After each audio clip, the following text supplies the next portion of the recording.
নবীজি কথা শেষ করার পরে বললেন, ওই লোকটা কোথায় যেই লোকটা আমাকে জিজ্ঞাসা করেছে কিয়ামত কখন হবে? বলে আনা ইয়া রাসূলুল্লাহ, আমি। নবীজি তাকে পাল্টা প্রশ্ন করেছে, মা আ'দাত্তা লাহা, তুমি যে কিয়ামত কখন হবে জিজ্ঞাসা করতেছ, কিয়ামতের জন্য তুমি কি পাথেয় সংগ্রহ করছো? লোকটা সহজ সরল মানুষ, সহজে জবাব দিল, আমি আল্লাহ এবং তার রাসূলকে ভালোবাসি। নবীজিও বললেন, আলমারউ মা'a মান আহাব্বা, যে যাকে মহব্বত করে তার সাথে থাকবে। এই কথা শুনে লোকটা বাড়ির দিকে হাঁটা ধরল। হযরতে আনাস রাদিয়াল্লাহু তাআলা আনহু বলেন, নবীজির জবানে যখন শুনলাম যে যাকে মহব্বত করে তার সাথে জান্নাতের মধ্যে থাকবে, হযরত আনাস বলেন, এই কথা নবীজির মুখে শ্রবণ করবার পর ইসলাম গ্রহণের পরে আমরা এতটা খুশি হই নাই যতটা খুশি হয়েছি নবীজির সাথে জান্নাতে থাকতে পারবো এই কথাটা শ্রবণ করবার পরে। ইসলাম গ্রহণের পরে কোনো কথায় এত খুশি আমরা হই নাই, এই কথাটা শুই না এত খুশি হইছি যে আমরা জান্নাতেও নবীজির সাথে থাকতে পারবো। হযরত আনাস রাদিয়াল্লাহু তাআলা আনহু বলেন, আমি আল্লাহ এবং তার রাসূলকে ভালোবাসি, আবু বকর ওমরকে ভালোবাসি। যদিও তাদের মতো আমল করতে পারি নাই, তবে আল্লাহ তাআলার কাছে আশা করি জান্নাতে আমি তাদের সাথে থাকতে পারবো। চিন্তা কইরা দেখেন, নবীর সাথে থাকার খবরে সাহাবায়ে কেরাম সবচাইতে বেশি খুশি। ওই নবী জানায় দেন, ও আমার উম্মত, তুমি ইয়তীমের অভিভাবক হয়ে যাও, জান্নাতে তোমরা আমি নবীর সাথে থাকতে পারবা। ফাআম্মাল ইনসানু ইযা মাবতালাহু রাব্বুহু ফাআকরামাহু ওয়া না'আমাহু ফায়াকুলু রাব্বি আকরামান। وأما إذا ما ابتلاه فقدر عليه رزقه فيقول ربي أهانن كلا بل لا تكرمون اليتيم ولا تحاضون على طعام المسكين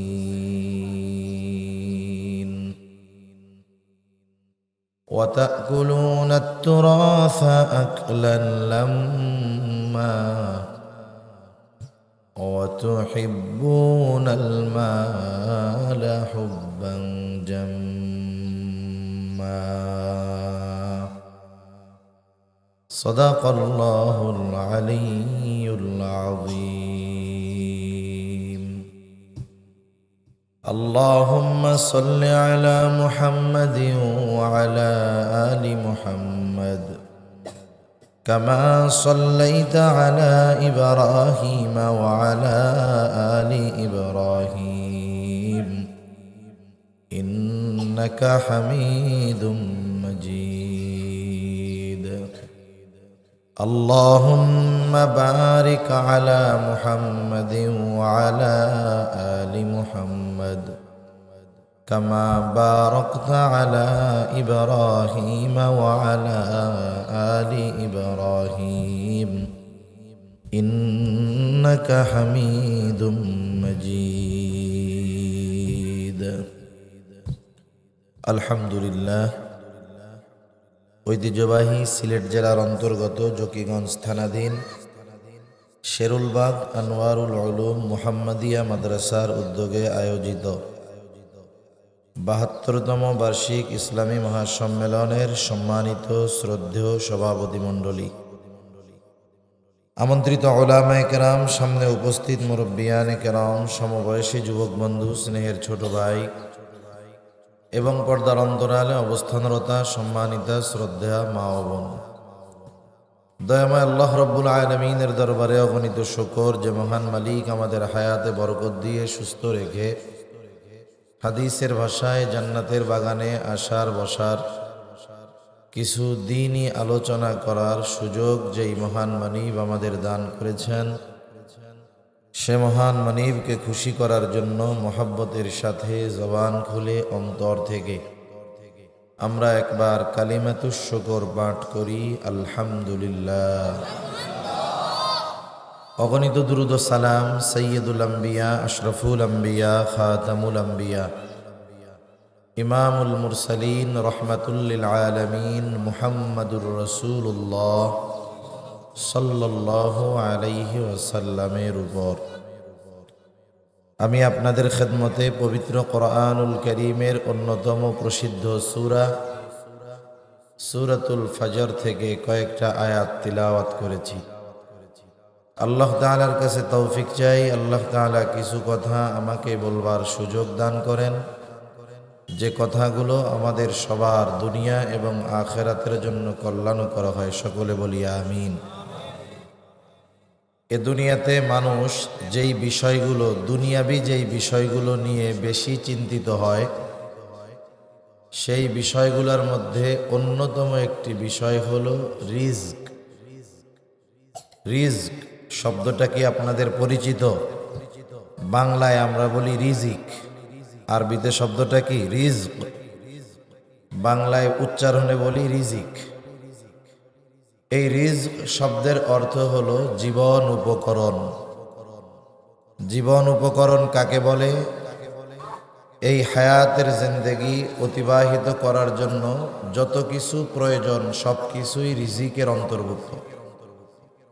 টাকা পয়সা যেমন রিজক, সুস্থতাও তেমন রিজক, নেককার বিবিও তেমন উত্তম রিজক, একজন নেক সন্তান সেও রিজক। এই জন্য রিজক হলো ব্যাপক অর্থবোধক একটি শব্দ। বলেন তো, দুনিয়াতে এইরকম কোনো মানুষ আছে নাকি? কেউ কি এটা চায় যে আমার আপনার রিজিকের মধ্যে সংকীর্ণতা আসুক? এটা কি কেউ চায়? কেউ চায় না।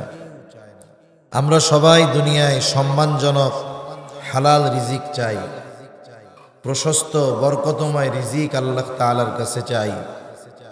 এই জন্য আমরা আল্লাহ তাআলার কাছে দোয়াও করি, আল্লাহুম্মা রযুকনা রিজকান ওয়াসিআ।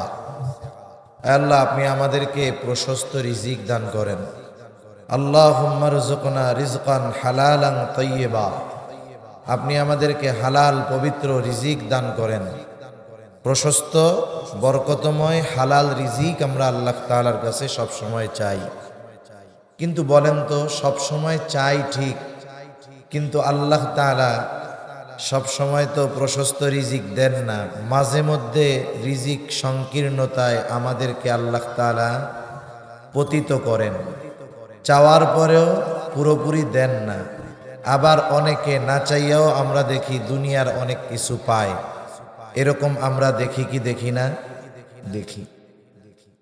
আমি যে আয়াতগুলো আপনাদের খেদমতে তিলাওয়াত করেছি, এই আয়াতে কারিমাগুলোর মধ্যে আল্লাহ সুবহানাহু ওয়া তাআলা এক ধরনের মানুষের কথা বর্ণনা করেছেন, যেই মানুষগুলো আল্লাহ তাআলার পরীক্ষার সম্মুখীন হয়, তথা আল্লাহ তাআলা তাদের পরীক্ষা নেওয়ার জন্য রিজিককে প্রশস্ত করে দেন।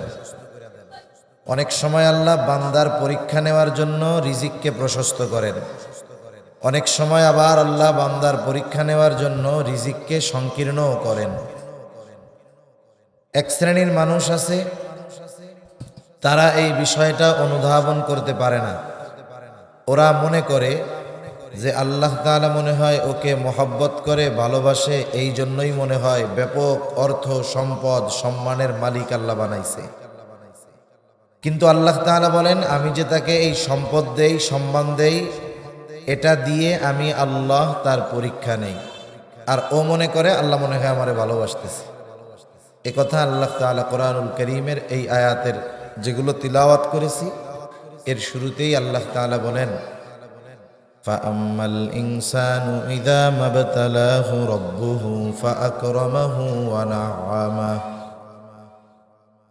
আল্লাহ তাআলা যখন মানুষের পরীক্ষা নেওয়ার জন্য ফাআকরামাহু ওয়া না'আমাহু, তাকে সম্মানিত করে, সাথে সাথে তাকে যখন আল্লাহ তাআলা অনেক রিজিক দেয়, অনেক সম্পদ দেয়, এই মানুষটা মনে করে আল্লাহ তাআলা মনে হয় তাকে ভালোবেসে এগুলো দিয়েছে। তখন সে ওই সম্মান সম্পদের মালিক হবার পর মানুষের সামনে সে বলতে থাকে ফায়াকুলু রব্বি আকরামান, যে আমার রব আমাকে সম্মান সম্পদের দ্বারা সম্মানিত করেছে। অনেক বেনামাজি দেখবেন নামাজ কালাম পড়ে না, কিন্তু টাকা পয়সা গাড়ি বাড়ির মালিক, এরকম আছে না নাই? মানুষের সামনে আইসা কি কয়, দেখছেন আল্লাহ আমারে কত ভালোবাসে, এই জন্য আল্লাহ আমাকে ধন দৌলত টাকা পয়সার কোনো কিছুর অভাব দেয় নাই, কিন্তু নামাজ কালাম পড়ে না, আল্লাহ নাফরমানি করে।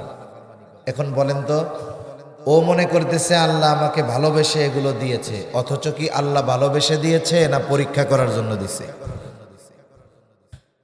আল্লাহ তাআলা তো দুনিয়ার পথ ফেরাউনরে কম দেন নাই। নমরুদকে আল্লাহ তাআলা বাদশাহী দান করেছে, কারুনকে কত সম্পদ দান করেছে। এখন বলেন তো, কারুনকে সম্পদ দিয়েছে আল্লাহ, এর মানে কারুনকে মনে হয় আল্লাহ খুব ভালোবাসে। ফেরাউনকে কত বড় রাজত্ব আল্লাহ দিয়েছে, নমরুদকে কত বড় রাজত্ব আল্লাহ দিয়েছে। বলেন তো, এর দ্বারা উদ্দেশ্য কি এটা নাকি নমরুদ ফেরাউনরে আল্লাহ খুব ভালোবাসে? সেই জন্য সম্পদ আর দুনিয়ার সম্মান এটা আল্লাহ তাআলার ভালোবাসা পাওয়ার মানদণ্ড কখনোই হতে পারে না। এ কথাই আল্লাহ তাআলা বলেন, ওই মানুষেরা মনে করে আমি তাকে সম্পদ, আমি তাকে এই নিয়ামত দিয়েছি, মনে হয় তাকে ভালোবাসা, এই জন্য মানুষের সামনে গর্বের সাথে বলে। অথচ আল্লাহ বলেন আমি এগুলো দিলাম পরীক্ষা করার জন্য। আবার যখন পরীক্ষা নেওয়ার জন্য আল্লাহ তাআলা মাঝে মধ্যে সম্মান কেড়ে নেয়, সম্পদ কেড়ে নেয়। আল্লাহ তাআলা যেমন মানুষকে সচ্ছলতা দিয়ে পরীক্ষা নেয়, আল্লাহ তাআলা অভাব দিয়েও বান্দার পরীক্ষা নেয়। এরপরেই আল্লাহ তাআলা বলেন ওয়া আম্মা ইযা মাবতালাহু ফাকাদারা আলাইহি রিজকাহু ফায়াকুলু রাব্বি আহানান। আল্লাহ তাআলা যখন মানুষের পরীক্ষা নেওয়ার জন্য ফাকাদারা আলাইহি রিজকাহু, তার রিজিককে আল্লাহ তাআলা সংকীর্ণ করে দেয়, তাকে অভাবে ফেলে দেয়, সে তখন বলে ফায়াকুলু রব্বি আহানান, আমার রব আমাকে অপমানিত করেছে। মুফাসসিরিনে কেরাম বলেন কেমন যেন সে বলতে চায় আমি সম্মান সম্পদের উপযুক্ত ছিলাম, কিন্তু আল্লাহ তাআলা আমাকে এটা দেয় নাই। নাউজুবিল্লাহ বলেন। এখন ও কি বলে যে আমি সম্পদ সম্মানের উপযুক্ত ছিলাম, কিন্তু আমাকে এইটা আল্লাহ দেয় নাই। এ কথা বলার দ্বারা আল্লাহ তাআলার ব্যাপারে মিথ্যারোপ করা হয়। কি করা হয় বলেন? যে আমি যোগ্য ছিলাম, আল্লাহ দেয় নাই, তাহলে আমি যোগ্য যেহেতু দেয় নাই, এটা বেইনসাফি হইছে না? আল্লাহ তাআলা কি কারোর সাথে বেইনসাফি করে? কেউ যদি আমার আপনার ব্যাপারে এমন কোনো কথা বলে, এমন কোনো বিষয়ে আমাকে আপনাকে দোষারোপ করে যার সাথে আমার কোনো সম্পৃক্ততা নাই, বলেন তো এই রকম দোষারোপ করলে আমি আপনি চুপ থাকবো না তার ওই কথার প্রতিবাদ করব? নিশ্চয়ই নিশ্চয়ই ওই তার কথার প্রতিবাদ আমি আপনি করব। যেই মানুষগুলো এই কথা বলে যে আমি সম্পদ সম্মানের উপযুক্ত ছিলাম কিন্তু আল্লাহ দেয় নাই, আল্লাহ তাআলা তাদের এই কথার জবাবে বলেন, প্রথমেই বলেন কাল্লা, তোমরা যেই কথা বলতেছো এটা কখনোই সত্য কথা নয়। তোমাদের এই কথা ভিত্তিহীন, তোমাদের এই কথা সত্য নয়। সাথে সাথে আল্লাহ তাআলা ওই ধরনের মানুষের রিজিকের সংকীর্ণতার কারণগুলো আল্লাহ তাআলা বর্ণনা করেন।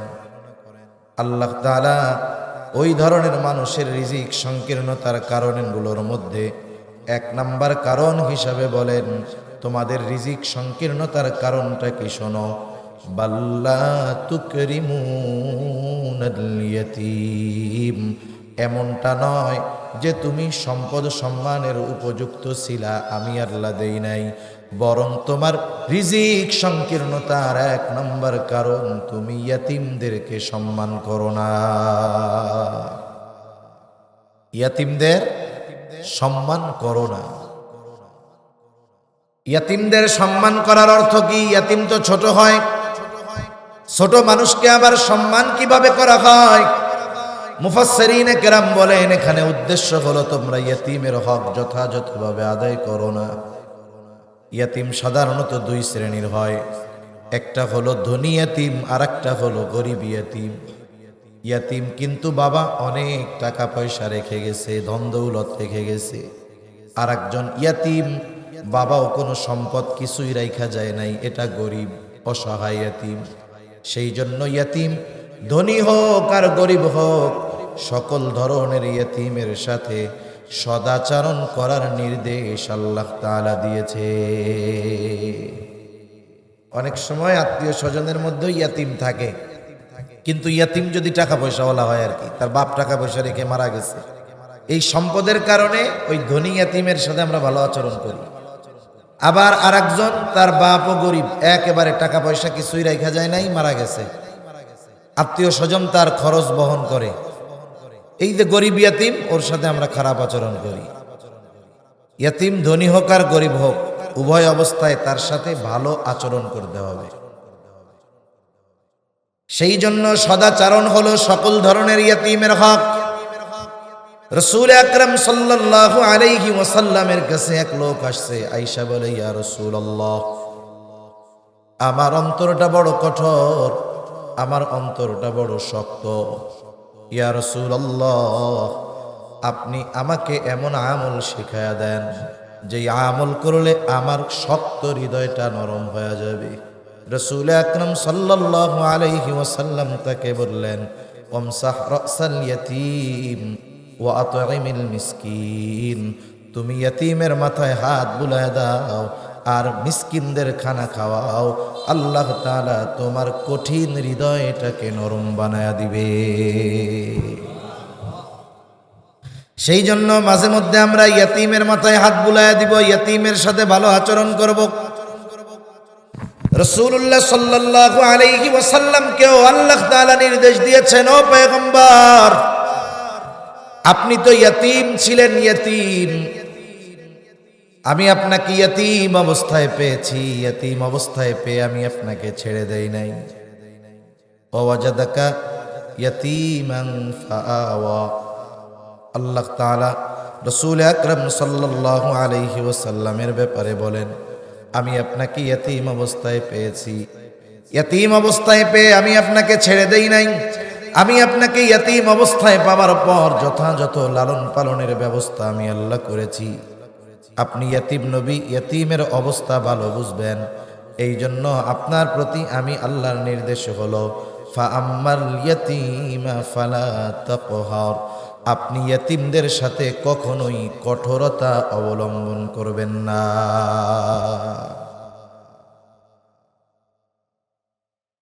আপনাকে আমি ইয়াতীম অবস্থায় পেয়ে লালন পালনের ব্যবস্থা যেহেতু করছি, এটা একটা নেয়ামত আপনার জন্য।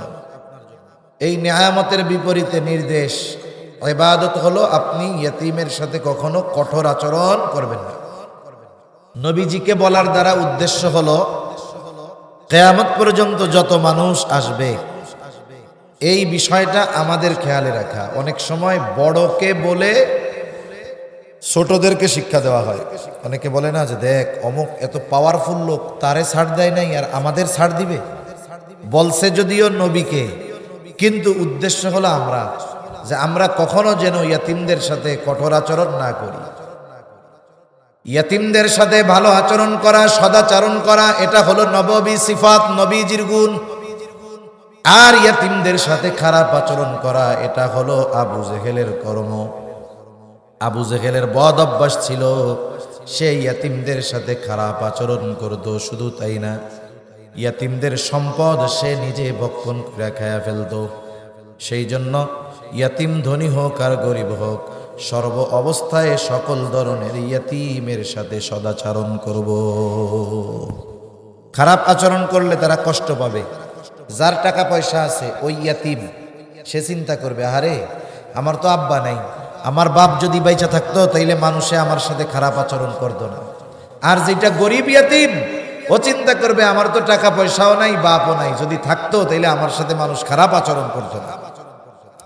আমার আপনার আচরণের দ্বারা কখনো কোনো ইয়াতিমের জবান দিয়ে আহ বা কষ্টদায়ক কোনো শব্দ যেন বের না হয়, এ ব্যাপারে আমরা খেয়াল রাখবো ইনশাআল্লাহ।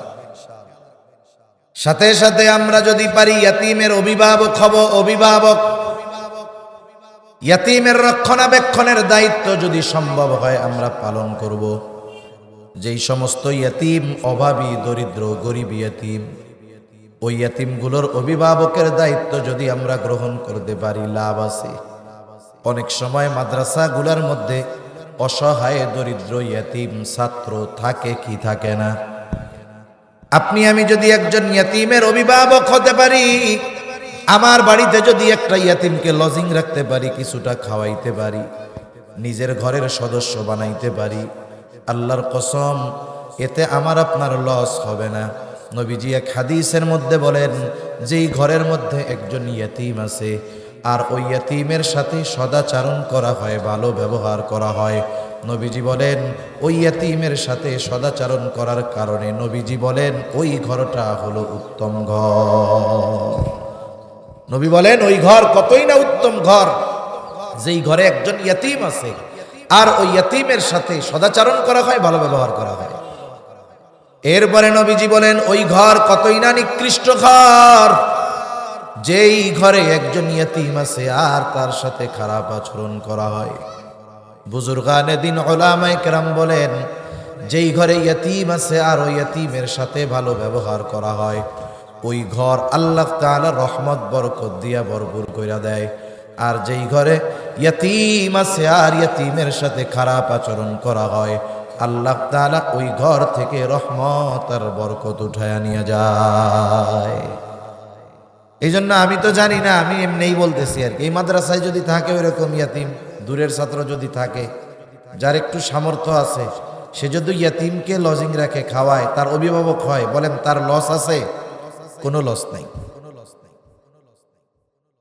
আপনি আমি যদি একটা ইয়াতিমের পুরা দায়িত্ব গ্রহণ না করতে পারি, আংশিক অভিভাবকত্বের দায়িত্ব গ্রহণ করব। মুহতামিম সাহেবের কাছে এসে বলবো, মুহতামিম সাহেব, আপনার মাদ্রাসায় যদি কোনো ইয়াতিম থাকে, ইয়াতিমের সারা বছর যত জামা কাপড় লাগে আমি বানায়া দিব। এত অ্যাবিলিটি নাই, বলবেন ইয়াতিমের যেই জুতা লাগে আমি কিনা দিব, তেল পানি সাবান যা লাগে আমি কিনে দিব। একটা অংশের অভিভাবকত্বের দায়িত্ব হলেও যদি গ্রহণ করা যায়, ইয়াতিমের অভিভাবক হইলে লাভ কি? নবীজির জবানেই শুইনা নেন। নবীজি বলেন, আনা ওয়া কাফিলুল ইয়াতিম কাহাতাইনি ফিল জান্নাহ। নবীজি বলেন, আমি আর ইয়াতিমের অভিভাবক জান্নাতের মধ্যে পাশাপাশি অবস্থান করব। দুনিয়ায় আমরা একজন ভালো মানুষের পাশে থাকার জন্য কত কিছু করি, অথচ জান্নাতে যদি নবীর পাশে থাকা যায়, এর চাইতে সৌভাগ্যের আর কিছু আছে? রাসূলুল্লাহ সাল্লাল্লাহু আলাইহি ওয়াসাল্লামের কাছে এক লোক আসছে, বেদুইন গ্রাম্য সাহাবী। নবীজি আর একজনের সাথে কথা বলতেছিলেন। ওই লোকটা তো বোঝে না, গ্রাম্য মানুষ, সহজ সরল মানুষ। আদব হইল একজন যখন আরেকজনের সাথে কথা বলে, এই কথার মধ্যে কথা না বলা। গ্রাম্য মানুষ বোঝে না।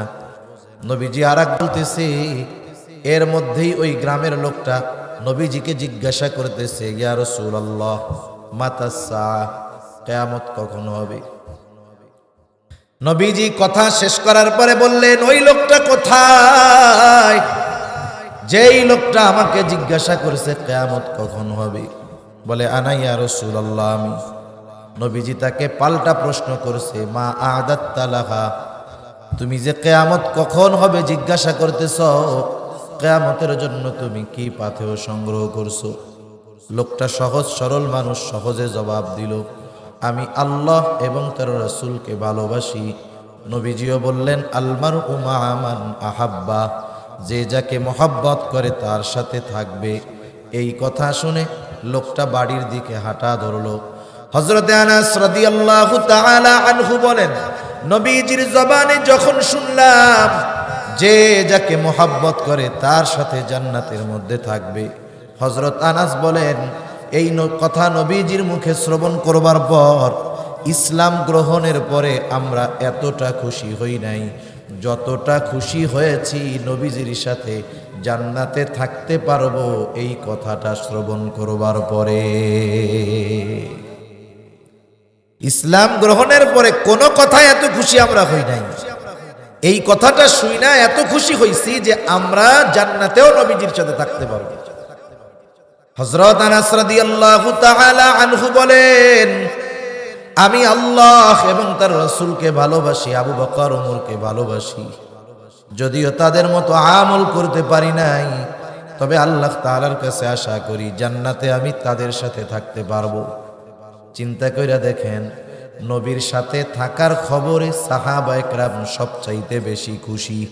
ওই নবী জানায় দেন, ও আমার উম্মত, তুমি ইয়তীমের অভিভাবক হয়ে যাও, জান্নাতে তোমরা আমি নবীর সাথে থাকতে পারবা। তাহলে আমাদের যার যেমন সামর্থ্য আছে ওই আলোকে ইয়তীমের অভিভাবকত্ব গ্রহণ করব ইনশাআল্লাহ। করব তো ইনশাআল্লাহ।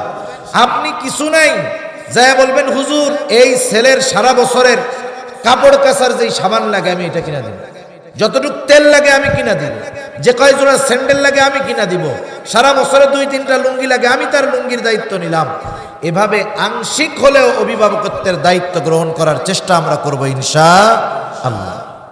আরে দেখেন, নবীজি এক হাদিসে বলছে না, মান বানা লিল্লাহি মাসজিদান বানাল্লাহু লাহু বাইতান ফিল জান্নাহ, যে মসজিদ বানাবে আল্লাহ তার জন্য জান্নাতে ঘর বানাবে। এই ফজিলতের কথা চিন্তা কইরা আমরা যদি প্রত্যেকে এক একজন এক একটা মসজিদ বানাই তাহলে তো ইমাম সাহেব খুঁজে পাওয়া যাবে না, ঠিক না? এই হাদিসের ব্যাখ্যা এই জন্য মুহাদ্দিসিনে কেরাম বলেন, এক একজন এক একটা বানাবে বিষয়টা এমন না, মসজিদ বানানোর কাজে যার যতটুকু সামর্থ্য আছে সে তার সামর্থ্য অনুযায়ী অংশগ্রহণ করবে, এর বিনিময়ে আল্লাহ তাআলা জান্নাতে তারে ঘর বানায়া দিবে। সুবহানাল্লাহ। আমার তো একজনের দায়িত্ব পরিপূর্ণ নেওয়ার মতো অ্যাবিলিটি নাই, আমার যতটুক আছে ততটুকের দায়িত্ব নিলাম। আশা করা যায় এই কারণেই নবীজির সাথে জান্নাতে থাকা যাবে, ঠিক কিনা বলেন? আবার কতজন আছে ইয়তীমের অভিভাবক হবে কি উল্টা ইয়তীমের সম্পদ ভক্ষণ করে ফেলে? বলেন তো, এমন লোক মনে হয় দুনিয়ায় নাই, এমন লোক দুনিয়ায় অভাব নাই। ইয়তীমের সম্পদ ভক্ষণ করা এটা হলো আবু জেহেলের খাসলাত। আবু জেহেলের কাজ ছিল। আবু জেহেল কি করত? যখন কোথাও কোনো সম্ভ্রান্ত সম্পদশালী ব্যক্তির মৃত্যুর সময় উপস্থিত হতো, আর যদি ওই ব্যক্তির কোনো নাবালক সন্তান থাকতো, আবু জেহেল ওই লোকটার কাছে গিয়ে বলতো, ও ভাই, তুমি হয়তো দুনিয়ায় বেশি সময় থাকবা না, কিন্তু তোমার ইন্তেকালের পর তোমার এই নাবালক সন্তান, তোমার রেখে যাওয়া সম্পদের কি অবস্থা হবে? এইগুলা তো মানুষে দখল দিয়ে নিয়ে যাইব, তোমার সন্তান সম্পদ বঞ্চিত হবে। একটা কাজ করো, তুমি মানুষের সামনে ওসিয়ত কইরা যাও যে তোমার মৃত্যুর পর তোমার সম্পদ এবং সন্তানের অভিভাবক হইলাম আমি। লোকটা চিন্তা করতো কাজটা তো খারাপ হবে না। আবু জেহেল যদি আমার সম্পদ আর সন্তানের দায়িত্ব নিয়ে নেয়, তাইলে মক্কায় কেউ নাই যে আমার সম্পদ আর সম্পদের সন্তানের দিকে হাত বাড়াবে। সন্তান আর সম্পদের নিরাপত্তার কথা চিন্তা করে ওই আবু জেহেলকে মানুষের সামনে অভিভাবক হিসাবে ঘোষণা কইরা যাইত। লোকটা যখন দুনিয়া থেকে চলে যাইত, ওই ইয়াতিম বাচ্চা যখন বড় হইতো, বুঝতে শিখত, আবু জেহেলের কাছে গিয়া যখন তার সম্পদ চাইতো, আবু জেহেল তার সাথে খারাপ আচরণ কইরা ঘাড় ধাক্কা দিয়া বাইর কইরা দিত। আমাদের সমাজেও এরকম আবু জেহেল মার্কা লোকের অভাব নাই। ভাই মারা গেছে, ভাতিজা নাবালক, ভাতিজার সম্পদ নিজে দখল দিয়া ভাতিজাকে ঘর থেকে বাহির কইরা দেয়, খারাপ আচরণ করে। এমন লোক বলেন তো সমাজে আছে না নাই? সাধারণভাবে অন্য কারো সম্পদ অন্যায়ভাবে ভক্ষণ করা এটা নিঃসন্দেহে বড় মন্দ কাজ। কিন্তু ইয়াতীমের সম্পদের ব্যাপারে আল্লাহ তাআলা আরেকটু কঠোরতা অবলম্বন করে বলেন, ইয়াতীমের সম্পদ এটা হলো আগুন, আগুন। সেই জন্য আল্লাহ তাআলা বলেন, ইন্নাল্লাযীনা ইয়াকুলুনা আমওয়ালাল ইয়াতামা যুলমা ইন্নামা ইয়াকুলুনা ফি বুতুনিহিম নারা ওয়া সায়াসলাউনা সাঈরা। আল্লাহ তাআলা বলেন, নিশ্চয়ই যারা অন্যায়ভাবে ইয়তীমের সম্পদ ভক্ষণ করে, ইন্নামা ইয়াকুলুনা ফি বুতুনিহিম নারা, কেমন যেন তারা আগুন দিয়ে তাদের পেট ভরে। বলেন তো আগুনের স্থান জান্নাত নাকি জাহান্নাম? এই জন্য আল্লাহ তাআলা বলে, গোলাম দুনিয়া ইয়তীমের সম্পদ ভক্ষণ করলি, পেটটারে আগুন দিয়া ভরলি, ওয়া সায়াসলাউনা সাঈরা, অচিরেই তাদের আবাসস্থল হবে জাহান্নাম। এই জন্য ইয়তীমের সম্পদ ভক্ষণ করলে জাহান্নামে যাওয়া লাগবেই, এই ঘোষণা যিনি দিলেন তিনি কে? এজন্য খবরদার, কখনো ইয়তীমের সম্পদের দিকে হাত বাড়াবো না। সাধারণভাবেই অন্য কারো সম্পদ অন্যায়ভাবে দখল দিলে খবর হয়ে যাবে কিয়ামতের দিন। আপনাদের এলাকায় আইল ঠেলাঠেলি অভ্যাস আছে, বুঝেন নিও।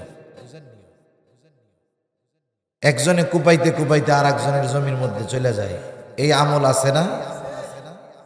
বড় খারাপ কাজ। রাসূলুল্লাহ সাল্লাল্লাহু আলাইহি ওয়াসাল্লাম বলেন, কেউ যদি অন্যায়ভাবে কারো 1 বিঘত জমিনও দখল দেয়, মাত্র 1 বিঘত, নবীজি বলেন কিয়ামতের দিন 7 তবক জমিন তার গলায় ঝুলাইয়া দেওয়া হবে। এই জন্য সাবধান, দুনিয়ায় একটু কম খাইলাম ভালো, আখেরাতে যেন ধরা পড়া না যায়। দুনিয়ায় যদি একটু আরেকজনরে ছাড় দেই, প্রতিবেশীরে যদি একটু ছাড় দিয়া দেই, দুনিয়ায় যদি ছাড় দেই, আশা করা যায় কিয়ামতের দিন আল্লাহ আমাকে ছাড় দিয়া নাজাত দিয়া দিবে। ঠিক কিনা বলেন? এই জন্য কখনোই কারো সম্পদ ভক্ষণ করব না অন্যায়ভাবে। ইয়তীমের সম্পদ ভক্ষণ করব না, প্রয়োজনে ইয়তীমকে বেশি দিব, আল্লাহ তাআলা বরকত দিবে। ইয়তীমকে সম্মান করার অর্থই হলো এইটা, ইয়তীমের সাথে সদাচরণ করা, পারলে ইয়তীমের অভিভাবক হওয়া, কখনোই ইয়তীমের সাথে খারাপ আচরণ না করা, ইয়তীমের সম্পদ অন্যায়ভাবে ভোগ না করা।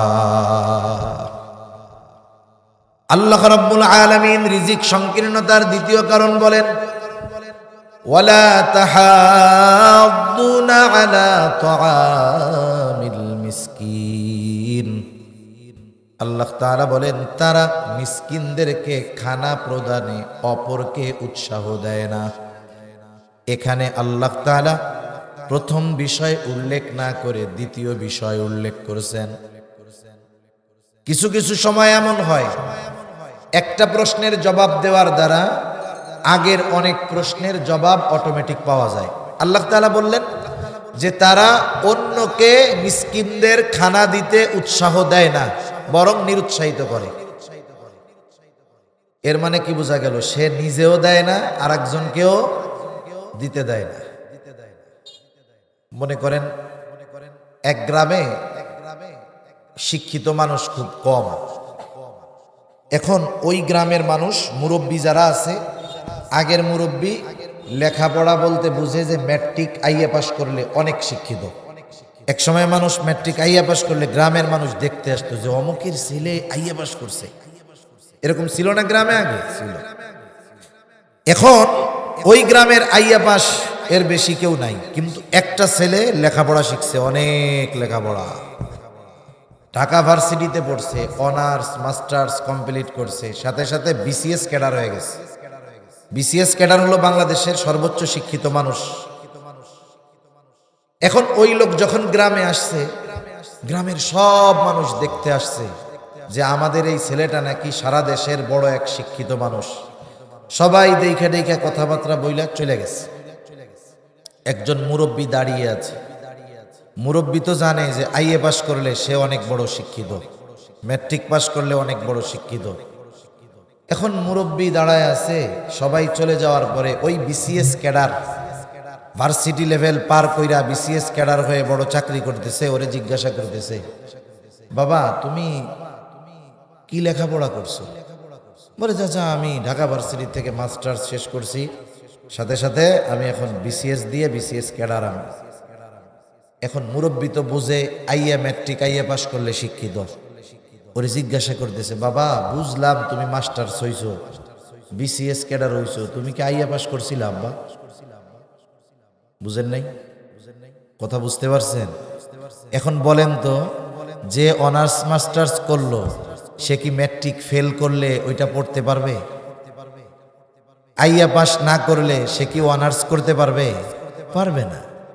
তার মানে কেউ যদি বলে যে আমি মাস্টার্স কমপ্লিট করছি, তার মানে বোঝা গেল সে 5-এ পাস করছে, 8-এ পাস করছে, ম্যাট্রিক পাস করছে, আইয়া পাস করছে, অনার্সও পাস করছে, এরপরেই না মাস্টার্স পাস করতে পারছে। কিছু কিছু বিষয় আছে দ্বিতীয় বিষয় উল্লেখ করার দ্বারা প্রথম বিষয়টা তার মধ্যে পাওয়া যায়। তার মানে আল্লাহ তাআলা বলতেছেন এই কথা যে তোমরা নিজেরাও তো মিসকিনদের খানা দাওই না, অপরকেও দিতে উৎসাহ দাও না, বরং নিরুৎসাহিত করো। ইয়াতিম মিসকিন অসহায়দের খানা খাওয়ানো বড় ফজিলতের কাজ।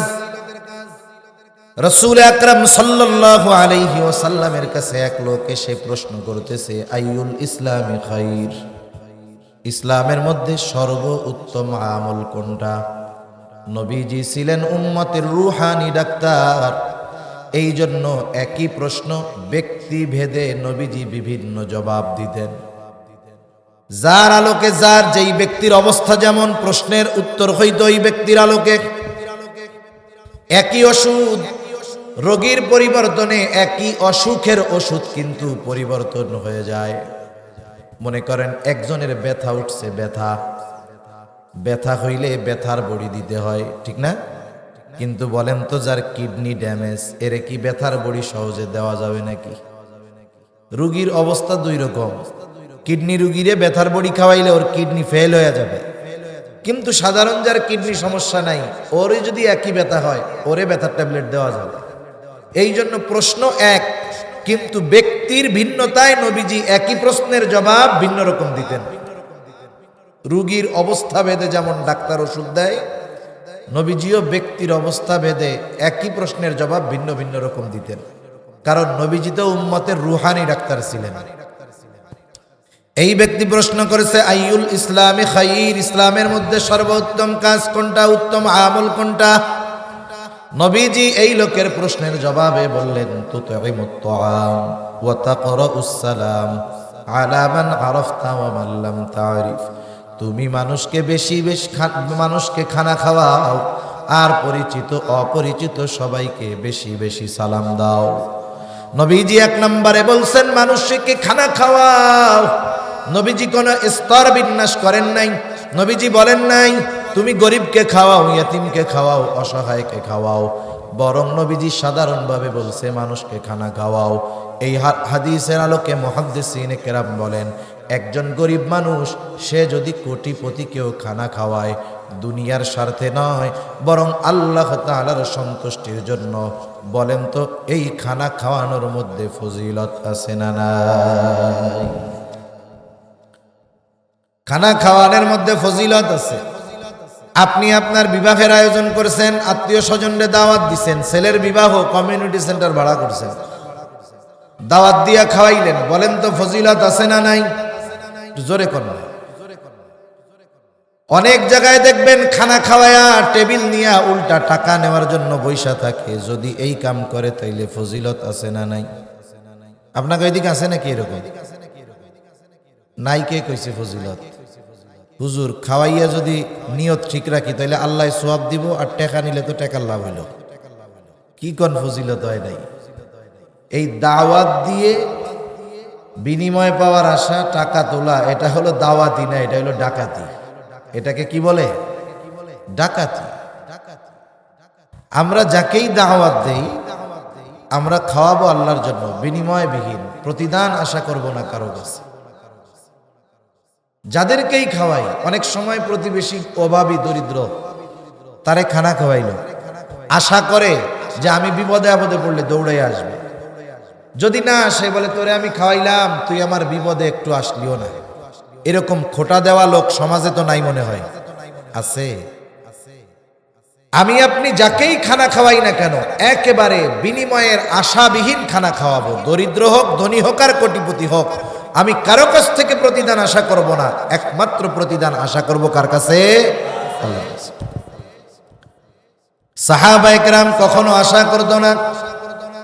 সাহাবায়ে কেরাম মানুষকে খানা খাওয়াইতো, দরিদ্র অসহায়দেরকে খানা খাওয়ায়া প্রতিদান আশা করত না।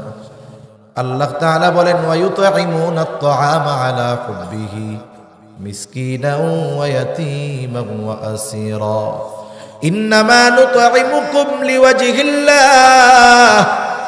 এই দরিদ্র অসহায় ইয়াতীম মিসকিন ভিক্ষুক গরিবদের খানা খাওয়ায়া এই আশা করতো না ওর দ্বারা আমি উপকার লাভ করব। বরং সাহাবায়ে কেরাম বলতো, শুইনা নাও, ইন্নামা নুতঈমুকুম লিওয়াজহিল্লাহ, আমরা তোমাদেরকে খানা খাওয়াইছি আল্লাহর জন্য। লা নুরিদু মিনকুম জাযাআও ওয়ালা শুকুরা, খানা যেহেতু আল্লাহর জন্য খাওয়াইছি, লা নুরিদু মিনকুম জাযাআ, তোমাদের কাছে আমরা কোনো প্রতিদান চাই না, বিনিময় চাই না।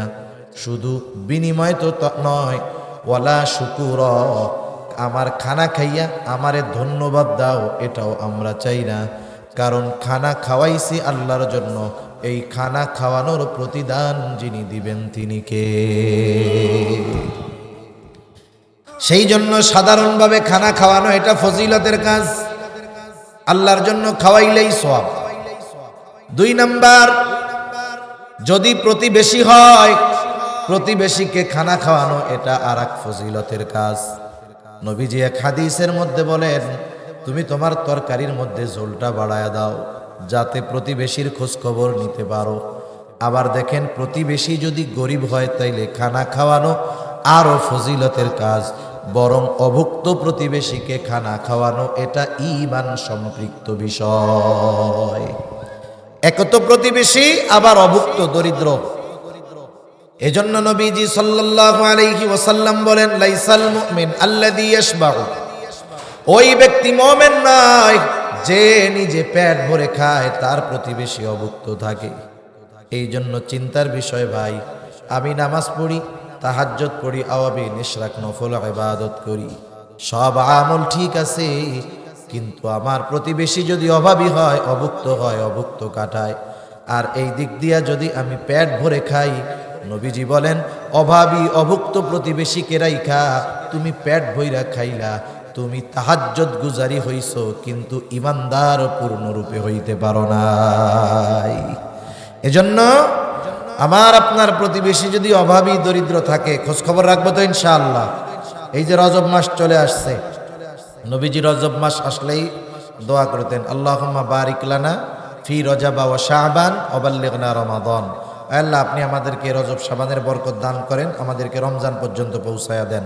এই রমজান মাস যখন আসে আমরা কত কিছুর আয়োজন করি, ইফতারি লাগবো, কত কিছু আমার লাগবে, অথচ দেখা যাবে আমার সামনে 5-7 প্রকারের আইটেমের ইফতার থাকার পরেও মনে হবে আর একটা থাকলে ভালো হইতো।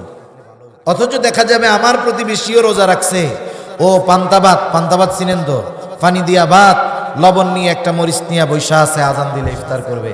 আমার 8 প্রকারের ইফতার, আমার মন চায় আরো একটা হইলে ভালো হইতো, কিন্তু আমার প্রতিবেশী ইফতার করবে, ইফতার করার জন্য তার পানি আর খেজুর ছাড়া কিচ্ছু নাই। এখন বলেন তো অবস্থা কি হইল?